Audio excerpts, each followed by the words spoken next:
ঢাকায় কেউ থাকে না? না, আমি আপনাদের নতুন রুমে। দেখছো হোস্টেল সুপারভাইজার এটা কি করেছে?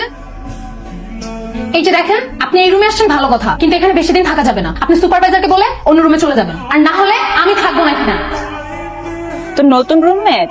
হ্যাঁ। কোন দেশে এটা? চাইনিজ না জাপানিজ? তার সাথে কথা বলতেছিল। মায়ের সাথে। শোনো, তোমাকে একটা কথা বলি, এখানে থাকতে হলে খাঁটি বাংলা ভাষায় কথা বলতে হবে, কোনো চাইনিজ বা জাপানিজ ভাষায় কথা বলা চলবে না, বুঝছো?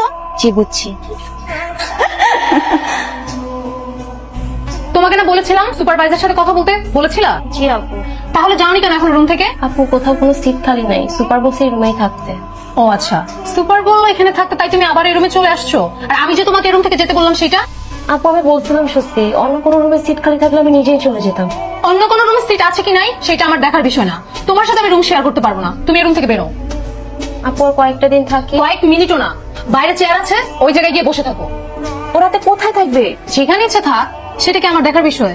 আমি ওর সাথে রুম শেয়ার করতে পারবো। আর দেখোস না কি একটা চাদরের মতো পড়ে আছে, দেখলেই তো কেমন যেন লাগে। সবই ঠিক আছে, তো তারপরে ব্যাপারটা একটু বেশি বেশি হয়ে যাচ্ছে না? ও যদি হোস্টেল সুপারভাইজারের কাছে কমপ্লেন করে, তুই কিন্তু বিপদে পড়ে যাবে। কে কমপ্লেন করবে? ওই মেয়ে। হাহ, ওর সাহস আছে? আর আসার পর থেকে যে পরিমাণ র‍্যাক খাচ্ছে, ওর সাহস হবে কমপ্লেন করার? আর যদি কমপ্লেন করেও, তুই তো আমাকে ভালো করেই জানিস আমি কি করতে পারি। এমন অপবাদ দিব, এখন তো হোস্টেলে থাকতে পারতেছে, তখন সেটাও পারবে না, একদম সবকিছু ছেড়ে চলে যেতে হবে। এই তুমি এখানে কি করছো?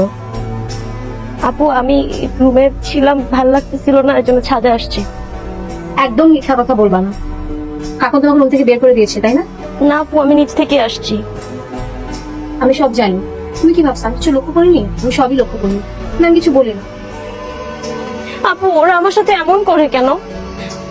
আমি পাহাড় থেকে আসছি দেখে? আমি ওদের মতো দেখতে না তাই? সবাই কোথায় এমন করে? হোস্টেলে